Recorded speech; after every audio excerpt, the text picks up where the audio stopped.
Hello mga mamis! Welcome back to my channel. For today's video, magluluto tayo ng solomillo a la plancha con verduras. Ang una natin gagawin ay ipiprepara natin yung gagamitin nating mga gulay. Ayan, hihiwain po natin yung zucchini or kalabasin in Espanyol.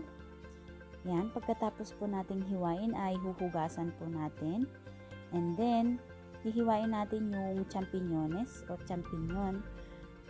Yan, hinugasan ko na po siya bago hiwain. Kasi pag huhugasan mo, pagkahiwa ay magtutubig po siya. Ayan po. Tapusin lang po natin hiwain yung mga gagamitin natin na gulay. Para mamaya ay ready nang lutuin. Ayan, mga beshi. Ayan, wag lang po natin hiwain yung kamay natin.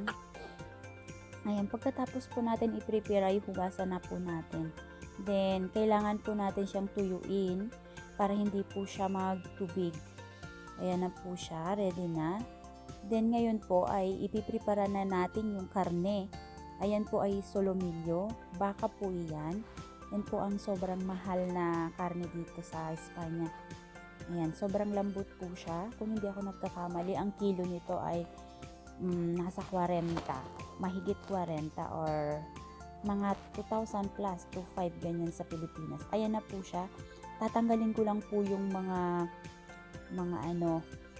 taba. Ayan na po kalalabasan. Tinanggal ko na po yung taba kasi ayaw po ng amo yon. Then magpapainit lang po tayo ng mantika. Pag mainit na yung mantika, ilalagay lang po natin yung mga verduras or mga gulay na gagamitin natin. Lagyan po natin ng konting asin tsaka paminta. Ayan lang po yan. Napakasimple din. Ayan po yung asparagus. Then, ayan po pagluto na. Ayan, ang bilis lang po siya. Sa pagluluto po ng karne, ay parehas lang po kung paano lutuin yung gulay. Asin at paminta lang po ang ilalagay at mainit na kawali. Then, yun, baliktad.